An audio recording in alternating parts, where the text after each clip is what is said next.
va? Ya es nochecita, ¿eh? Vieron que cuando empezamos este año el programa decíamos buenas tardecitas, porque el sol muchas veces estaba todavía acompañándonos. Ahora no, ya estamos con un otoño que se hace notar. Bueno, más allá de la tormenta de anoche, del hermoso día de hoy, tengo que decir algo.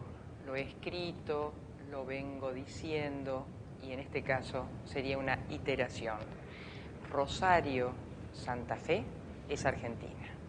Por favor, estamos en una situación que yo no se lo tengo que contar a usted que me mira o que nos mira, porque usted la conoce. Pero bueno, siempre todas las voces llegan y lo que queremos es que llegue a Nación, que Nación convoque. El tema que estamos atravesando en Rosario no se soluciona solo, ¿eh? Esto es a través de acuerdos, a través de políticas de Estado, esa palabrita que tanto por ahí se repite, pero no se hace. Señor. ¿Cómo le va, María? Muy bien, muy bien. Muy buenas noches. Bueno, sabe que me viste, si supieras, Como vida siempre. mía. Tengo que empezar, diré, mirá qué lindos aritos de mi diseñadora preferida. ¿Cómo se llama ella? María Rosuga. Ah, muy bien, muchas gracias. Muy bonito. Bueno, y me viste su mamá, creo que es un diseño de ella también, que es ¿quién? Ailén, Sí, si supiera, Ailén, amiga mía. obvio. Nuevo domicilio, Dorrego 911, 341-542, 8348. Un besito grande, ¿eh? Bueno, ¿Y la cabecita? mira qué corte que tengo, qué tul. Qué tul, qué tul. Qué tul. Cecilia y Patricia, 341-635-08-63. ¿Me voy a sentar? Muy bien, nos visita la licenciada Graciela Rojas, profesora de enseñanza primaria, licenciada en psicología social, maestrando de género, forma parte del equipo fundador ONG Mujeres Tras las Rejas, autora de 2 libros, Nadie las visita e Historias presas. Bienvenida. Hola Graciela, Hola, muchas ¿qué tal? gracias, gracias por estar con nosotros hoy y fundamentalmente por ese trabajo, ¿no? Tan especial, tan importante y del cual no mucha gente se ocupa, que es estar al lado de alguien que le pasa lo peor, más allá de los motivos, estar tras las rejas, ¿no? Las mujeres más vulneradas y más vulnerables del sistema social, de nuestra estructura, olvidadas de la sociedad les da la espalda, olvidadas por el Estado, provincial y nacional, porque las leyes de ejecución de la pena son nacionales y las aplicaciones y las regulaciones provinciales son escasas, ¿no? Por lo tanto, y hemos venido otras veces a charlar con vos y hemos charlado puntualmente de las mujeres presas. Y ahora nos vamos a correr un poquito, porque vamos a hablar de los niños en encierro carcelario. Y bueno, nosotros que transitamos la cárcel de 2006, somos un equipo de trabajo en territorio, que desarrollamos en este momento 6 talleres, o sea que vamos de lunes a viernes, es un equipo fuerte que se desempeña desde los mejores lugares, digamos, ¿no? Esto de darle capacitaciones, encuentros, recreación a las mujeres, nos encontramos con que desde 1974, cuando Silvestre Beni escribe el decreto en el cual dice las mujeres van a salir del Ejido del Buen Pastor y van a ir a Ingeniero Tedi, que es la comisaría octava, como cárcel de mujeres. Conocida como la comisaría de mujeres o después cárcel de mujeres. Cárcel de mujeres. Y en esa cárcel de mujeres, que por supuesto fue un anexo a la comisaría octava, como la de Santa Fe fue un anexo al convento, desde ese momento siempre hubo niños en encierro carcelario. O sea que hace 40 y pico de años. Nunca se ha legislado la presencia y la permanencia y la crianza de esos niños en encierro carcelario. Sí, me interesó mucho cuando te escuché, cuando me hiciste llegar el material sobre este proyecto, este protocolo para las infancias encerradas, y me puse a pensar, ¿no? Porque hasta los 4 años están allí, pueden permanecer con sus madres, que después hay algo espantoso, porque me contabas vos el otro día en la radio que ustedes llegaron tarde con una tortita a un chiquito que ese mismo día, de 4 años, lo eyectaron, Exacto. ¿no? Sí. Y yo me puse a pensar, y contanos vos, claro, ese chico por 4 años lo único que conoce como mundo es el cuarto, el lugar compartido, el pabellón de su mamá con otras mamás. Se da también que muchas de las chicas no tienen vinculaciones externas, como para que los saquen a los chicos un tiempo, una semana, unos días. ¿Y qué pasa con ese chico a los 4 años en punto si no tienen afuera lazos comunicantes? Mirá, a lo largo de los tiempos que nosotros hemos estado, casi siempre hay alguien de la familia extendida que lo toma. Si no se institucionaliza. Claro, pero en realidad nosotros hemos visto cómo se mueven las tramas internas familiares para que los chicos circulen por dentro del núcleo familiar. ¿Y qué pasa con ese chiquito si se enferma? ¿Qué pasa con ese chiquito? Porque 4 años ya de alguna manera tendría algún jardincito. ¿Qué pasa con ese chico? Hay un convenio que tiene el servicio penitenciario con los CAF, el Servicio de Asistencia Familiar. Y eso también era todo un conflicto. Cuando los trasladaron, viste que la cárcel la trasladaron de un lugar céntrico al urbano marginal, ¿no? 27 de febrero, 7.800. Fuera del ejido urbano, donde no llegan los colectivos, nuestros equipos caminan 5 cuadras para poder llegar a la cárcel. Construida sobre un basural, por lo tanto no hay agua corriente, no hay agua saludable, no hay gas, hay conexiones eléctricas que saltan constantemente. Acá se había logrado tener gas, se había logrado tener calefón. Era también una cueva, ¿no? Pero bueno, lo que nosotros queremos, digamos, impulsar con esto, con el protocolo que hemos trabajado con un equipo interdisciplinario que fue intervenido por mucha gente, que empezó antes de la pandemia, después de la pandemia quedamos un grupito reducido que se puso a trabajar el tema y a afinarlo, es que si bien no propendemos al encierro carcelario de los niños con sus madres, que quizás se podrían usar otras alternativas, como por ejemplo la prisión domiciliaria, pero que tampoco está regulada. Claro. Así que es una falacia también. Pero mientras un solo niño esté en el encierro carcelario, debe haber garantías de todos sus derechos, del ejercicio de esos derechos, ¿no? De los derechos que a veces uno hace algunos lineamientos largos. Uno dice, bueno, educación, salud, escolaridad, parentalidad, escolaridad. Pero hay en el medio una cantidad de cosas tan finitas, como por ejemplo los niños, los cumpleaños, las navidades, los días de la madre, la parentalidad.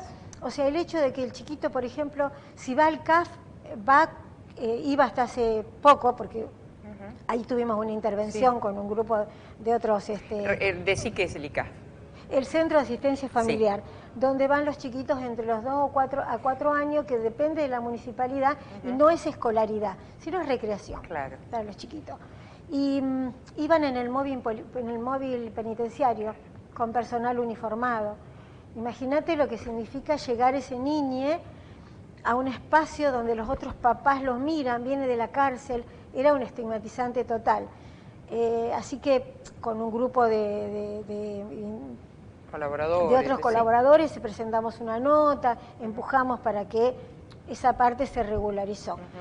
Pero así, o sea, nosotros decimos, no se puede regularizar al arbitrio de los empujones, digamos, ni al arbitrio de la guardia cárcel ni la directora. Y es bueno aclarar que como no está regulado, queda a la resolución del momento. Que nadie tiene la culpa de eso, porque al no estar regulado se toman los recaudos y los recursos que se pueden, digamos, ¿no? A la guardia cárcel no le corresponde, por ejemplo. Si ella se niega, está en su derecho. A lo mejor tiene una sanción, después no te digo que no.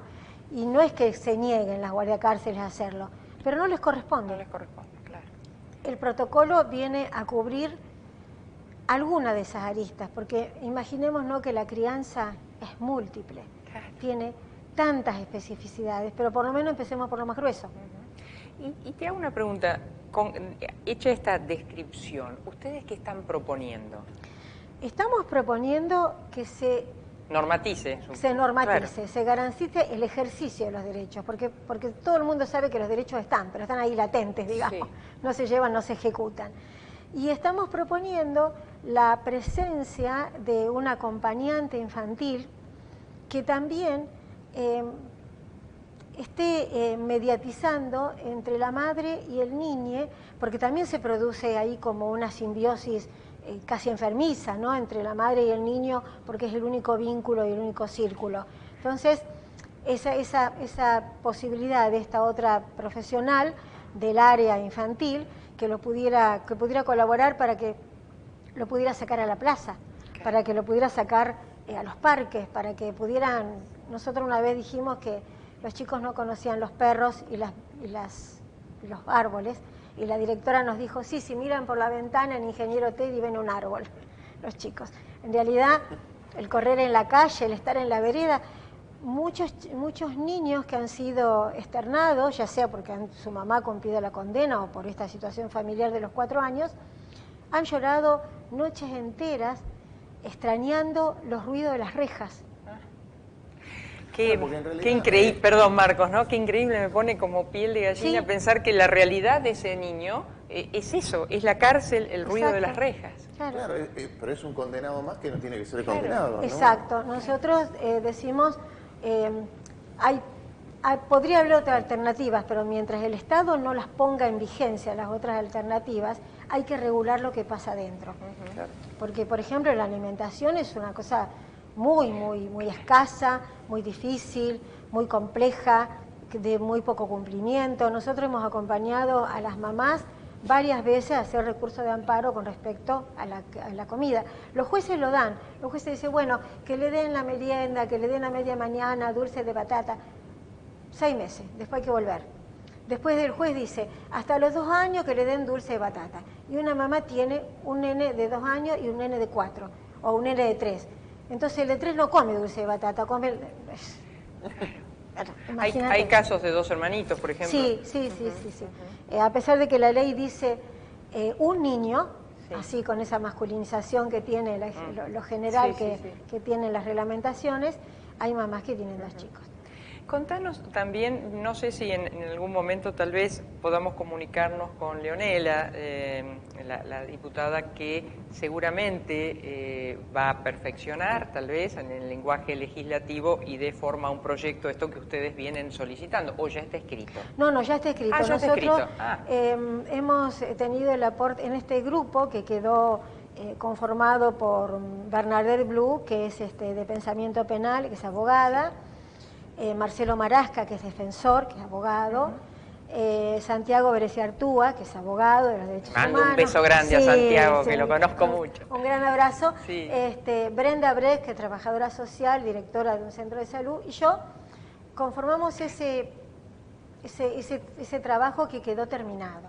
En realidad nosotros le pedimos a las diputadas, esto circuló a través de Alejandra Rodenas, perfecto, de Silvina o sea, Baghetti. hay ya todo un... claro, bueno, sí. La vice tiene un rol muy importante en esto, que podría llevarlo al Senado. La verdad que nosotros venimos trabajando con Alejandra hace muchísimos años, desde que era jueza, después que dejó de ser jueza, o sea, no porque ahora sea vicegobernadora, sino que ha sido una apoyatura muy grande para nosotros.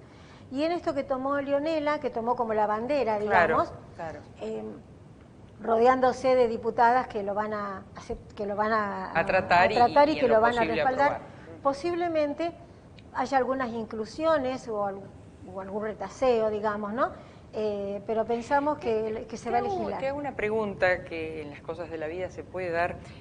¿Hay papá y mamá presos con un niño? Y en ese caso, o sea, pareja que su papá esté preso y su mamá también, en ese caso, ¿hay alguna vinculación? La respuesta es sí, y hay muchos casos en que la mamá y el papá están detenidos en distintas instituciones penitenciarias. Sí tienen relación, hay una ley, la ley prevé el acercamiento familiar. O sea que ese chiquito puede... circula por las cárceles en visita. Lo que no está pensado es que un papá pueda tener un niño con él en la cárcel. Claro, lo preguntaba por eso también. No está pensado, no está legislado, y quizás no estemos lejos de eso, ¿no? Porque son pasos, esto de la parentalidad y esto de la paternidad compartida. No quiero ser trágica, pero puede una mamá no solo o sea, puede una mamá morirse, digamos, ¿y qué pasa con ese bebé, con ese nene chiquitito que necesita de tantos cuidados, no? Sí, bueno, habría que pensar en distintas alternativas. Claro, ¿no? pero digo, la ley debe, Debería ser más amplia. Pensar todo. Bueno, pensemos que hay un montón de cosas que no han sido reguladas, digamos, ¿no? Y que siempre la realidad va adelante. La regulación, Sí. la legislación viene atrás. Viene un poco pisándole los talones después que uno ha hecho un gran camino y mucho barro en el medio, ¿no? Porque en realidad uno ha visto muchos dolores en el medio como para decir cómo en 40 y pico de años no se ha regulado la presencia de estos niños en las cárceles. Yo te escucho, ¿no? E imagino ese momento, porque un chiquito de 4 años, ¿cómo lo preparás para ese desarraigo, ese arrancarle su cotidianidad con su mamá? Además, en un vínculo tan estrecho, tan chiquito, físico, es más, hay casi una cuestión simbiótica y algo muy mutuo, porque la mamá al tener lo único que tiene ahí... Exacto, les cuesta mucho también a ellas dar ese paso. El posterior, perdón, al día después de los 4 años que ese niño se es externalizado, ¿tiene un régimen de visitas? ¿Vuelve a la... ¿Cómo es el La tema? mamá cambia de pabellón. Ahí tenemos también un quiebre. Claro. La mamá sale del pabellón de madre y pasa a un pabellón distinto, ¿no? Claro. En este caso de presas provinciales estamos hablando. Y ese niño tiene un régimen de visita, pero bueno, sí tiene un régimen de visita, por supuesto, pero como cualquier otro niño que haya tenido esta mamá y que estuviera afuera. Claro, no quiero porque pensar, pasa a estar ¿cómo le explicas a ese afuera. chico? Bueno, vuelve al adentro. Después cada vez que tiene que volver al afuera. Claro. Qué desgarros, Dios mío. Nosotros hicimos mucho hincapié en el protocolo con respecto al proceso de externación, se llama, y que debe iniciarse en el mismo momento que el niñito nace o entra con su mamá, porque también puede ser que tenga un año y entre con su mamá, ¿no? O sea, eso es un proceso que debe estar acompañado por los profesionales del DIS, que es el profesional de salud mental, y el EAR, que es el equipo de acompañamiento. O sea, tiene que haber en este momento, hay ya un movimiento con respecto a eso. Quisiera preguntarte también con respecto al otro trabajo que ustedes están haciendo un montón de trabajo, pero digamos, en esta, primero una aclaración, ¿no? En la casa de ustedes que tienen ahí en Tucumán al 2647, con el nombre de una mujer, que es Cristina Vázquez. Cristina Vázquez. ¿Por qué? Cristina Vázquez es así como un emblema, ¿no? Porque Cristina Vázquez es una mujer misionera, una joven, que estuvo 11 años detenida, encarcelada, y que fue sobreseída después. O sea, estuvo 11 años, primero fue condenada, y después fue sobreseída porque fue a la Cámara. Pensamiento Penal llevó adelante el reclamo de inocencia. Y bueno, la posibilidad, sí. Es ella. Cristina Vázquez.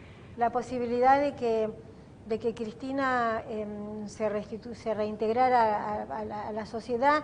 Imagínate que cuando Cristina fue apresada no había casi la circulación de celulares, o sea, había un montón de cosas que estaban diferentes. Cuando ella salió, el Estado de Misiones le pagó un tiempo una pensión, un lugar donde habitar, y Cristina Vázquez se suicidó. O sea,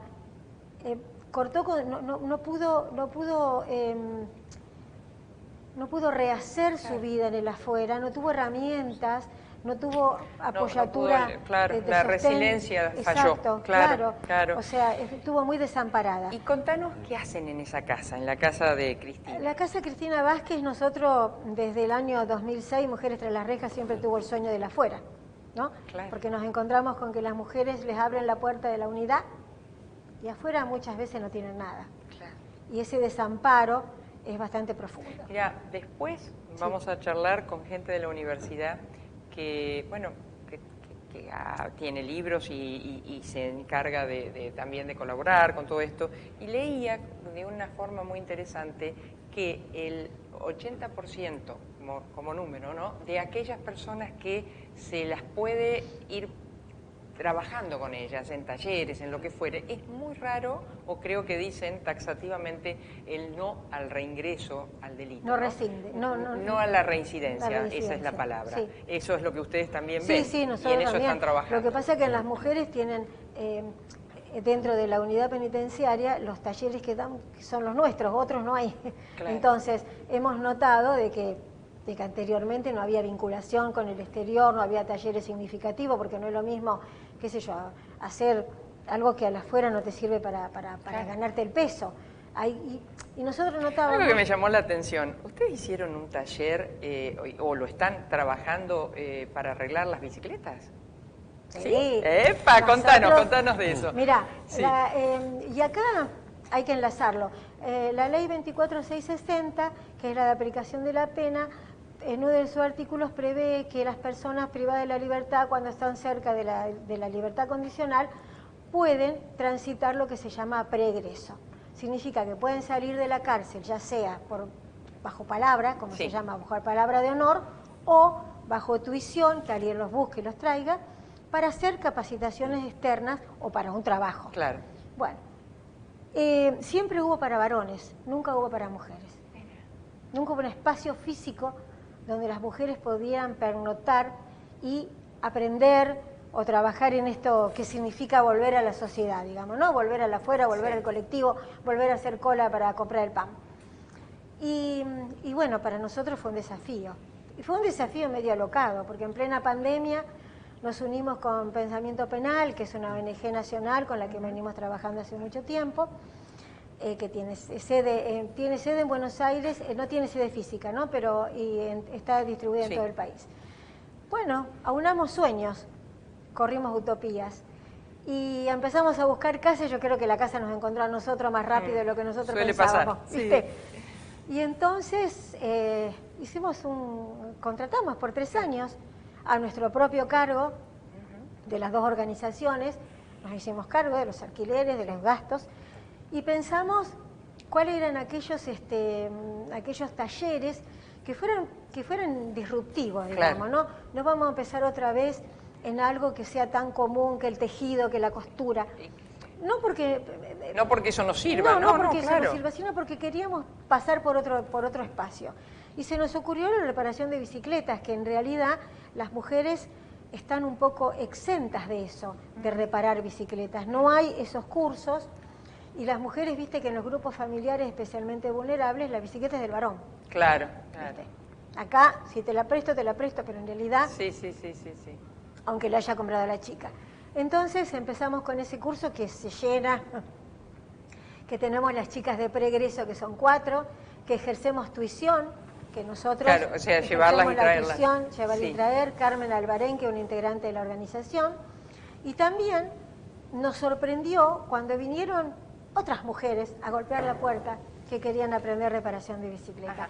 Y en ese ensamble... o sea, de externas, digamos. mujeres Sí, de la calle, claro, digamos, sí, vecinas, que se- chicas, claro. chicas jóvenes. Pero qué interesante esa mixtura. Exacto, no se convirtió en un gueto. Claro. Vos sabés que cuando uno se sube arriba de estos caballos es difícil ver tanto, digamos, ¿no? Uno tiene muchas aristas estas cosas y no lo habíamos pensado nosotros tampoco, nos sorprendió. Después tenemos el taller de cerámica, que también es multitudinario y también está bien ensamblado con jóvenes que vienen de otros lugares. Y ahí son mujeres aprendiendo. Después tenemos producción de toallitas ecológicas, de tela, donde las chicas cosen a mano. Y después tenemos un taller de producción textil. Esa producción textil, tenemos las máquinas de coser, las remalladoras, y estamos haciendo el ensamble para producir y vender en nuestro puesto de feria.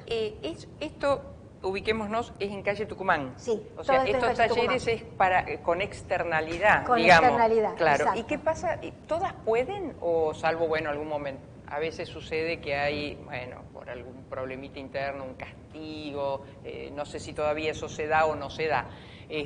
suspensión de salida. ¿Qué pasa con las que están adentro y no pueden salir? Las que están adentro, nosotros tenemos 6 talleres. Los lunes tenemos el enredo, que es producción textil, un taller hermosísimo que está a cargo de Marina Grisiu, que te acordás que vinimos y mostramos las chaquetas. Sí, me acuerdo, vi Divina, con ella también. divina. Sí. Ella es una diseñadora, y también está Jimena Gali, con ella hace muchos años y hacen unas cosas divinas. Después tenemos a la tarde un equipo de producción de taller de música con canción urgente en el pabellón de madres, solamente para hacer instrumentos musicales en el pabellón de madres y preparar las madres como animadoras de cumpleaños. Claro. Después los martes tenemos huerta a la mañana con el pabellón de madres, donde van los niños. ¿Hay un espacio de tierra en la como para hacerlo? Los chicos comen tomatitos cherry, los chicos tenemos las aromáticas. El año pasado han hecho una crema de caléndulas que le pusieron flor de madre, hermosas. El taller de... Y entonces ahora, la idea, o ya lo están haciendo, es tener un puesto para vender todo eso. Desde el 2013 que tenemos un puesto. Perdón, la ignorancia. No, desde el 2013 que tenemos un puesto en el Boulevard, un puesto de feria, donde hemos vendido siempre los productos de las chicas. Alfombras, trabajos de textil, siempre. Ahora vamos a incluir los de la sede, porque por ejemplo las chicas en la sede están trabajando en serie con moldes, haciendo macetas, haciendo tazas, o sea, muchas cosas. Y también tenemos huerta en la sede, ¿no? Hay huerta ornamental.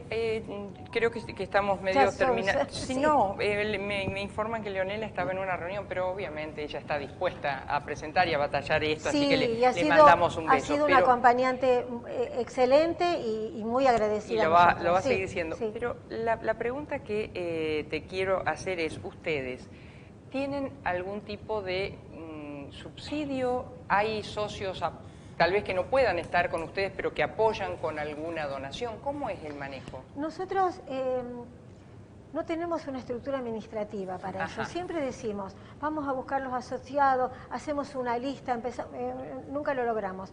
Quizás ahora sea el momento, porque el dinero es necesario. Pero hemos recibido, hemos recibido subsidios.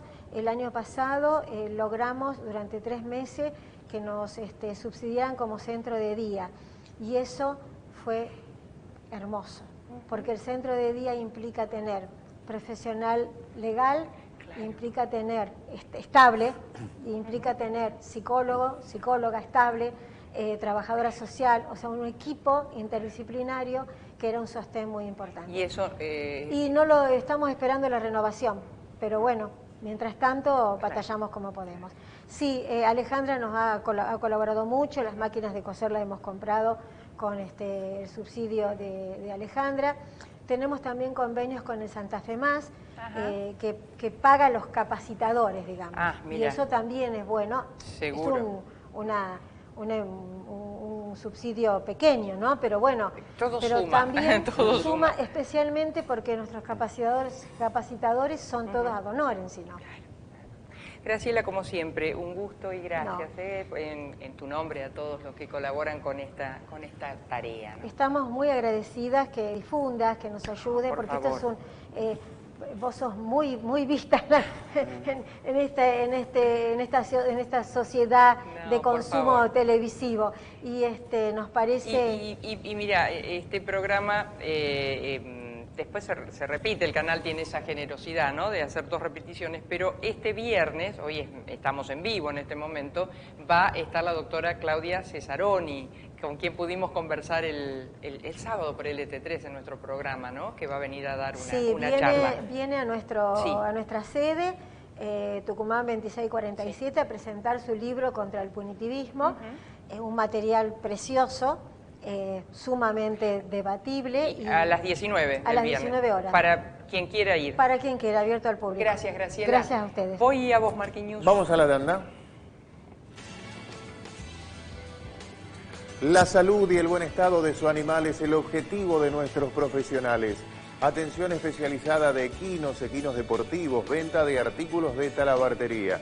La veterinaria de los doctores Grande y Robea SRL en Ovidio Lago 2190. Teléfono 431-4799, WhatsApp 341-304-2992 en Rosario. Sindicato Obrero de Estaciones de Servicios, Garajes, Playas y Lavaderos Automáticos de la provincia de Santa Fe. Por la dignidad y superación del trabajador, contra la explotación y la inequidad distributiva. Estamos en Riobamba 1075. Sindicato del Personal Embarcado, de Dragado y Balizamiento. Una sola voz en los puertos. Por la unión de los trabajadores portuarios, marítimos y navales. Joyería España, las marcas más destacadas en Joyería España, siempre un paso adelante. Joyería España en España y Ceballos, teléfono 448-8413 Rosario. La educación es un compromiso de todos. UDA, Unión Docentes Argentinos, Seccional Santa Fe, en Rosario, Ovidio Lagos 2663. El estudio de grabación HID del amigo Eduardo Pedruelo para solistas y grupos profesionales y amateurs. Él confecciona las pistas para los cantantes. El estudio de grabación de Eduardo, HID, con su WhatsApp 3416-418000, aquí en la ciudad de Rosario. Te esperamos. Clínica de Estética Propiel, Dermatología y Medicina Estética. Propiel, de la doctora María Inés Ramírez. La doctora María Inés Ramírez en Salta, 1995. WhatsApp 341-261-2703. La Clínica de Estética Propiel y la doctora Ramírez, responsables no de esta carita, no, de la señora conductora. Vaya responsabilidad que le hemos dado a la doctora Ramírez, a quien enfáticamente recomiendo. Gracias. 60 años, Bertini diseñó su primera sembradora. Hoy, con la más alta tecnología, fabricamos la mejor sembradora neumática para granos gruesos y finos. www.bertini.com.ar. Te insulta, te desprecia, te agrede, te amenaza. Llama al 0800-444-0420. Siempre estamos a tiempo de pedir ayuda. Consejo Municipal de Rosario.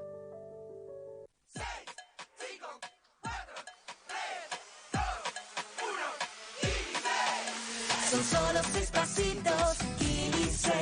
6, 5, 4, 3, 2, 1, Kini 6. Son solo 6 pasitos. A la suerte hay que ayudarla. Con el Kini estás a 6 pasos de tus sueños. ¿Qué esperás para cumplirlos? 6, 5, 4, 3, 2, 1, Kini 6. Toda medalla siempre trae algún recuerdo o algo. Ojalá tuviera 40 años menos para volver a nadar. Uno siente la responsabilidad de representar a tu delegación. La pucha, por mí están izando la bandera argentina. Los chicos no se van a olvidar, y las chicas no se van a olvidar más de esto. Por estas cosas hemos entregado todo. Les deseo mucha suerte a todos. Vamos para adelante, Argentina.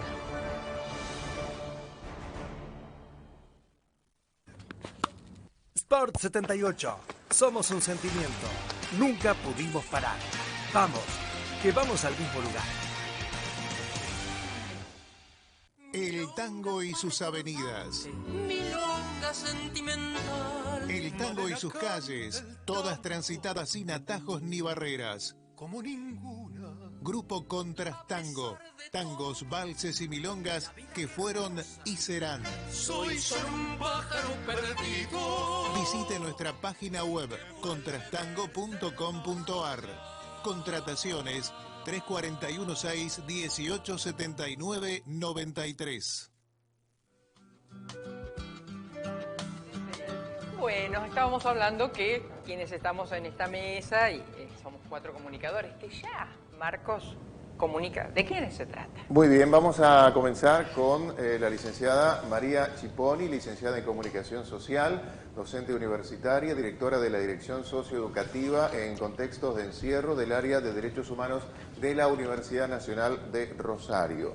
Y también nos visita el doctor Mauricio Manchado, doctor y profesor en Comunicación Social de la UNR, postdoctorado en Comunicación, Medios y Cultura de la Universidad de La Plata, investigador del CONICET, coordinador del programa Educación en las Cárceles de la Facultad de Ciencias Políticas y Relaciones Internacionales de la UNR, subdirector de la Dirección Socioeducativa en Contextos de Encierro del Área de Derechos Humanos de la UNR, autor de los libros Las insumisiones carcelarias, procesos comunicacionales y subjetivos de la prisión. Último libro, La redención del castigo, el evangelismo y la construcción del orden en las prisiones contemporáneas, que se presenta el 10 de mayo a las 18 en la librería universitaria de la UNR Maipú 1065. Bienvenido. Hola, ¿qué tal? Gracias por estar. Gracias. Bueno, recién Graciela, la que ustedes conocen, por supuesto, nos contaba específicamente de la tarea que ellos hacen. Qué bueno que esto de alguna manera,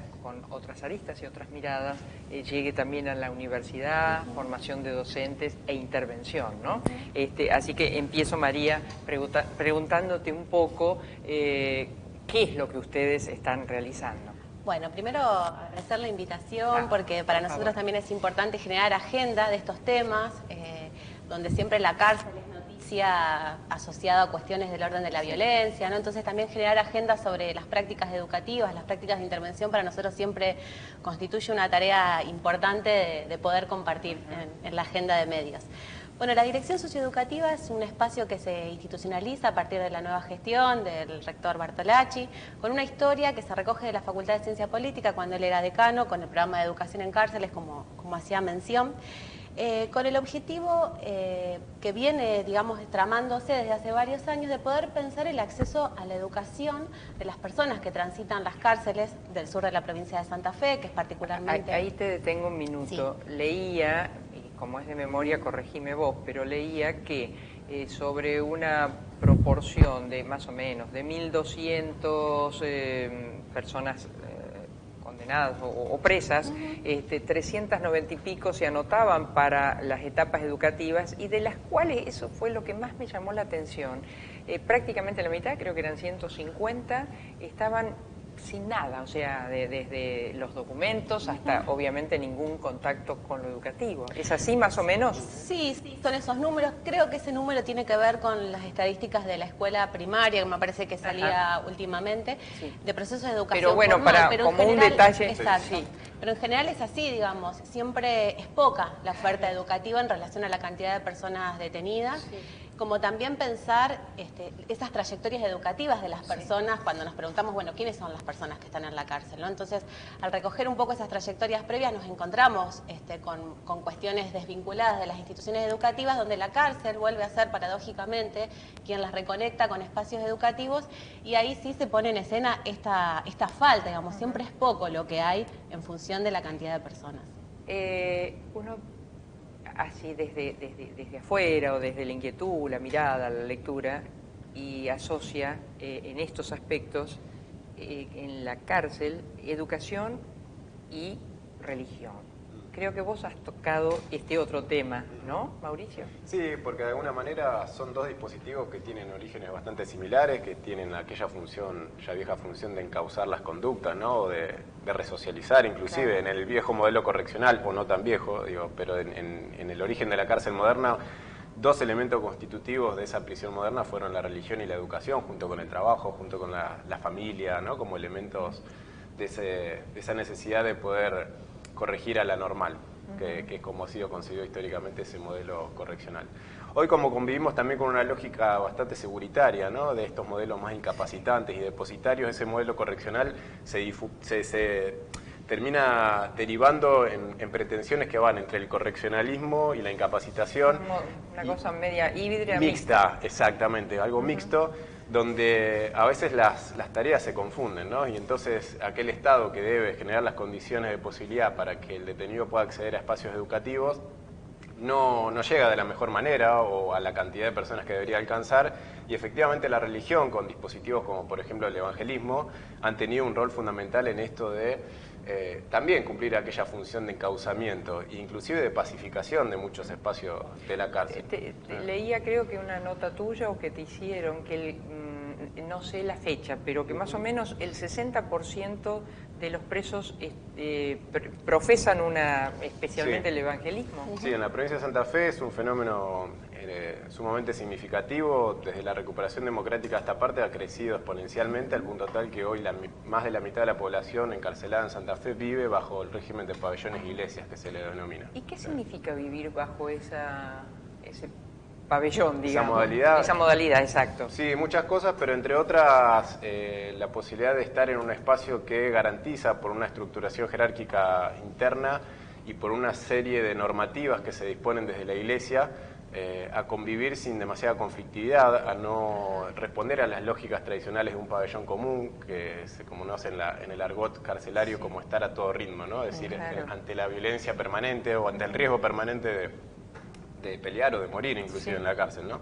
Bueno, la estructura de la Iglesia genera una serie de condiciones fundadas en la idea de la prosperidad, de que allí se va a poder progresar por tener mayor tranquilidad, pero además para poder proyectar un futuro distinto, porque la Iglesia ofrece la posibilidad de que si uno continúa en el camino de Dios, como se dice en esos espacios, va a tener mejores posibilidades de prosperar afuera. Bueno, genera una serie de condiciones que permiten al detenido transitar la condena de una manera un poco más tranquila posiblemente, y a la cárcel gestionar también el encierro, ¿no? Gobernar la cárcel a través de estos dispositivos. Y ahí también siempre nosotros discutimos que lo educativo empieza a tensionar esto, muchas veces porque estar en un pabellón de iglesia impide que muchos detenidos accedan a los espacios educativos por el compromiso que tienen que tener con los cultos, con los pactos, con los estudios bíblicos. Y que también la educación muchas veces opera en sus distintos niveles como una forma también de gestionar el encierro, ¿no? Bueno, la discusión que nosotros nos damos es que a nivel de la universidad tratamos de corrernos de esa lógica más correccionalista de la educación para pensarlo como un escenario de posibilidad y de autopercibirse de otro modo, ¿no? Que la persona que está detenida se pueda pensar como un sujeto de potencia, que pueda hacer otras cosas, inclusive transitando la cárcel. Esa es la idea. Podría pensar también que el deporte podría ser, o debe ser también una herramienta, ¿no? de encauzar la situación. Sin duda, son actividades o intervenciones que operan generando otro tipo de espacio dentro de una lógica. Bueno, se conoce mucho lo de los espartanos, ¿no? Sí, Espartanos. de rugby. Sí, de rugby. Y hombres y mujeres también ahora, ¿no? Sí. Bueno, habrá otros, pero digamos también como una alternativa en la búsqueda de lo mismo que planteaba Mauricio. Incluso pensar las prácticas culturales y artísticas, ¿no? Desde una perspectiva del derecho a la cultura o de derecho a espacios que tengan que ver con poder producir también estos oficios culturales o estas prácticas culturales, como no solamente en cómo transitar el encierro, sino poder pensar qué proyecto de vida después del encierro, ¿no? Que es eso. Uno también tiene la impresión de que las cárceles es un lugar en donde la sociedad se tranquiliza por sacar un problema que lo acosa. Ahora, yo te escuchaba con atención, Mauricio, vos hablabas de las cárceles modernas. ¿Hay en Argentina cárceles modernas? Sí, si entendemos por cárceles modernas las cárceles que se inauguran a mediados del siglo XIX, con la Penitenciaría Nacional en 1877 es como el enclave que en Argentina decimos aquí comienza la modernidad en relación al castigo. Esa cárcel es fundante en ese sentido. Si entendemos moderna como la aplicación de una serie de tecnologías, por ejemplo, que es un término que también se ha utilizado mucho para definir la modernidad, a la cuestión más seguritaria de las cárceles, es decir, de tener un sistema que funcione, por decirlo así. De hecho, hablar de sistema penitenciario a veces es una suerte de oxímoron, porque el sistema pensaríamos que es algo planificado, ordenado. En realidad, las cárceles en Latinoamérica en general, en Argentina en particular, y Santa Fe no es una excepción, se fundan mucho más por la informalidad muchas veces que por la propia sistematicidad de las cosas. Entonces, si en esos términos entendemos la modernidad, es mucho más complejo. La verdad que hemos tenido experiencia en Santa Fe de cárceles inauguradas con la lógica de la Supermax norteamericana, las cárceles de máxima seguridad con cámaras por todos lados. La de Piñero podía ser un ejemplo. La de Piñero es una de esos modelos. No obstante, a los pocos meses ya no funcionaban las cámaras. Sí, se produjo una fuga o un tiroteo. Claro, y las lógicas que operan dentro de las cárceles son muy distintas a esos modelos ideales que provienen generalmente de Estados Unidos, que es el modelo de castigo que Argentina adoptó. ¿Cómo llega la universidad? Que entre paréntesis, y lo digo siempre, cada vez que veo algún tema de algo, aparece Bartolacci. La verdad, chapó a Bartolacci, porque no sé cómo hacen, pero están en todo. Bueno, debe tener un gran equipo, ¿no?, acompañando. Sí, nos propuso un modelo también de universidad donde pensar una perspectiva de inclusión y de acceso bueno, esto es clave. Es un gran desafío, digamos. En ese sentido, viene acompañando nuestra historia, tiene que ver también con una participación en el marco de una organización social, digamos, es como el nacimiento de esta historia colectiva, en los talleres culturales, los espacios conocidos como dentro de la educación no formal como talleres culturales. Sí. Yo le hacía taller de periodismo, yo de comunicación, y en esos encuentros, puntualmente fue en el patio de la unidad penitenciaria número 3, la que está por calle Ceballos, nos empezamos a encontrar y a reconocer que nuestras procedencias eran la universidad pública, porque éramos docentes, estudiantes, investigadores, graduados, y en ese sentido también interpelar qué estaba haciendo la universidad respecto a la particularidad a esta realidad. A esta realidad. Claro. Y fue así como se empiezan a dar estos procesos de institucionalización, primero el programa de educación en cárceles en la Facultad de Ciencia Política, hasta llegar a esta dirección en el área de Derechos Humanos, para pensar fuertemente qué posibilidades de intervención tiene la universidad en términos de diseñar e implementar distintas estrategias formativas. No solamente pensar que su rol es la educación superior y ofrecer carreras de educación superior, que efectivamente acontece, hay salas universitarias en las 5 cárceles del sur de la provincia de Santa Fe, actualmente hay alrededor de 85 personas que están estudiando carreras de grado, sino también pensar en el marco de su escuela de oficios, en el marco de los cursos de competencias, ¿no? ¿Qué otras o de estas carreras últimas cortas que ha alargado la universidad, que tienen, bueno, por lo que uno pudo investigar, realmente salida laboral. Exacto. Después está lo otro, que es otro paso que tal vez ustedes puedan trabajar bastante, que es la estigmatización, porque sale una persona y hoy el mundo del conocimiento todo se sabe, entonces el haber pasado por una cárcel no es un tema menor, ¿no? Y además el propio Estado, que es el Estado que te pide que vos cumplas determinadas condiciones en el cumplimiento de esa condena, como resocializarte, ¿no? Y esta palabra entre muchas comillas, siempre lo decimos, es el propio Estado que después, ante los antecedentes penales, no te impide ingresar, digamos, o postularte a un puesto de trabajo. Entonces hay muchas cuestiones que desde la universidad tenemos que interrogar y tenemos que disputar, digamos, en términos de poder generar siempre mayores condiciones para las personas que egresan de la prisión, digamos, en lo educativo, lo laboral, en lo cultural, en todas esas inserciones. Contanos sobre este libro, que sin espolearlo, pero bueno, que vas a presentar ahora el 5 de mayo. El 10 de mayo.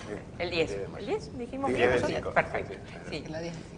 El libro, bueno, es el resultado de una investigación que hice en el marco, primero de mi beca postdoctoral de CONICET, después en mi ingreso a carrera de investigador científico, desde el año 2013 y hasta el 2020, que justamente tuvo como objetivo analizar esto que yo llamo el dispositivo religioso evangélico pentecostal como táctica o como forma de gestionar y gobernar la cárcel, particularmente porque en Santa Fe tuvo un crecimiento exponencial desde mediados de la década de los 80 a esta parte. Y es en realidad, bueno, la posibilidad de reunir una serie de artículos y de reescribirlos y ponerlos un poco en línea, que publiqué en distintas revistas científicas y que apuntan a entender cómo estas pabellones e iglesias funcionan dentro de las cárceles. Uno podría decir qué beneficios le genera a la cárcel tener tanta cantidad de pabellones evangélicos, cómo los sujetos que están ahí persisten a pesar de ser objeto de grandes prescripciones, de muchas normativas muy duras, de sanciones inclusive intramuros. ¿Qué pasa con la proyección hacia el afuera? Es decir, ¿qué narrativas sostienen que los sujetos sigan permaneciendo en esos espacios? ¿Qué los diferencia de otros pabellones de la cárcel? Bueno, esas son algunas de las variables que yo trabajo en el libro, pero que a mí me interesa sobre todo tratar de responder a cómo se construye el orden carcelario en las prisiones contemporáneas, y para mí el dispositivo religioso en particular en la provincia de Santa Fe, en Buenos Aires, en los grandes centros urbanos de Argentina, han sido una respuesta a cómo construirlo, sobre todo después de la década de los 90, en el cual la violencia intracarcelaria había aumentado significativamente y había que pensar otro modo, porque si no las cárceles iban a estallar y las masacres iban a ser más continuadas, como la que se dio en la década de los 90 en Motín de Sierra Chica, claro, como se dio en Coronda en el año 2005. Entonces, ¿trasciende Argentina ese fenómeno?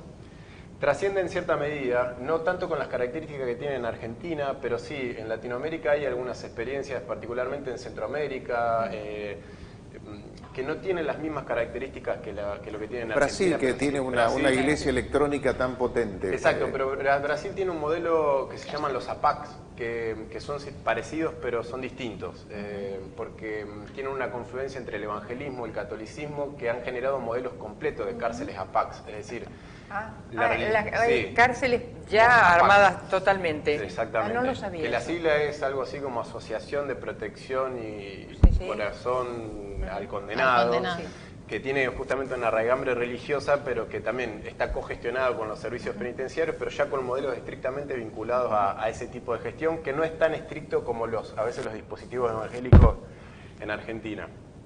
Pero sí hay experiencias con sus singularidades en cada país. Yo les leía que de quienes se abocan a esta práctica, podríamos decir, o opcionan por esta práctica, en un 80% no hay reincidencia. En relación a las prácticas educativas. Eso es un dato estadístico que nosotros siempre necesitamos reactualizar y de hecho lo estamos haciendo, pero a grandes rasgos hay estudios que muestran que quienes han accedido a estudios universitarios o al menos a las distintas ofertas que el dispositivo universitario ofrece, por esto que decía María, no es solamente el acceso a carreras, sino a otros espacios formativos como cursos de competencias, como espacios de oficios, no han vuelto a cometer un delito.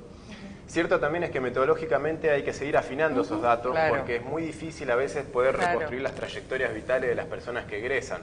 Uno toma una muestra y sobre esa muestra establece conclusiones, pero es un dato certero. No sé si lo han estudiado como un fenómeno en sí, pero ¿cómo actúa la droga dentro de la cárcel y si atenta o no o de qué manera en situaciones como las que vos planteás, que tiene que ver con lo religioso o con el tema educativo, es decir, porque llega allí probablemente una persona con otro tipo de necesidades si es un adicto. Claro. Sí, ahí podemos responder más en términos de lo que nosotros hemos visto en la experiencia y no tanto un abordaje específico porque de hecho no lo hay. Bueno, separamos, esto no es el abordaje científico, pero la experiencia sería interesante que nos la cuente. No, porque de hecho digo, el argumento es que en realidad no hemos conocido programas específicos en nuestra experiencia que hayan abordado este tipo de problemática dentro de las cárceles. Exactamente. ¿No? Entonces eso también uno lo puede, digamos, decir en términos científicos porque hay muchos estudios que han demostrado que ese abordaje sobre el problema de las adicciones no es tal.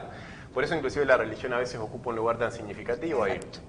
Porque una de las cosas que el evangelismo logra fuertemente es muchas veces reducir esas adicciones a través de su discurso, digamos, apelando al discurso de la religión, ¿no?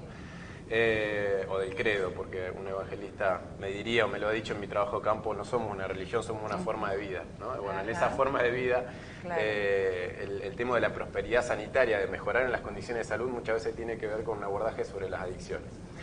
Lo que sí hemos visto en nuestra experiencia que obviamente pensar que la cárcel está escindida de la realidad social circundante, es decir, que la droga o que los estupefacientes no circulan por estos espacios sería también una mirada bastante poco realista, digamos, ¿no? Porque es lo mismo que sucede en los barrios, lo que sucede en la cárcel o a la inversa, lo mismo que pasa en la cárcel es un cristal para ver lo que pasa en los barrios. Entonces la droga a veces en los espacios educativos aparece como un dislocador en respecto de pensar una dinámica cotidiana de encuentro con alguien, ¿no? Difícil poder interactuar a veces con un pibe, un joven que llega en condiciones, digamos, malas condiciones respecto de su estado físico. Y del mismo modo también uno puede pensar que la droga es una forma también de gobernar los territorios, ¿no? Es decir, el hecho de dejarla andar, el hecho de comercializarla, el hecho de... Nosotros no podemos dar cuenta de que efectivamente se comercializa, pero uno puede entender que si en los barrios esto sucede, ¿por qué no puede suceder en la cárcel, ¿no? Donde los actores además son bastante similares, tanto los guardias como los detenidos. María, esto que trabajan ustedes, también hay una replicación en otras universidades con proyectos similares. Sí, y es una particularidad también de nuestro país. Digamos, nosotros como universidad integramos la Red Nacional de Universidades que trabajan en educación en contexto de encierro, la red UNESE, que es una red conformada por 22 universidades que actualmente en Argentina tienen trabajo en territorio, trabajo en cárcel, y cuando decimos trabajo de universidades lo decimos de una perspectiva integral. Con esto queremos decir no solamente la intervención en términos educativos, sino las investigaciones y el trabajo de docencia y el trabajo de gestión, cómo vamos generando políticas académicas que también nos trasciendan a nosotros, que dejen instaladas estas condiciones. Así que hay experiencias tanto en el Servicio Penitenciario Bonaerense de varias universidades, en el Servicio Penitenciario Federal y en otros servicios penitenciarios provinciales de universidades trabajando en cárceles de esta perspectiva integral. Lo cual viene siendo súper interesante porque es un sostén, digamos, pensarlos también de manera federal, ¿no? De manera de poder incluso trabajar en estudios comparativamente sobre las distintas realidades que pasa a nivel regional. Son muy distintos los servicios penitenciarios y las realidades regionales de nuestro país. Y a su vez nos pone en un escenario y en un desafío de ver cómo consolidamos este proyecto para que cada vez más universidades tengan más intervención en las más de 300 cárceles que existen en Argentina, ¿no? Ustedes que han estudiado esto, ¿hay algún lugar donde una cárcel realmente sociabilice, resociabilice?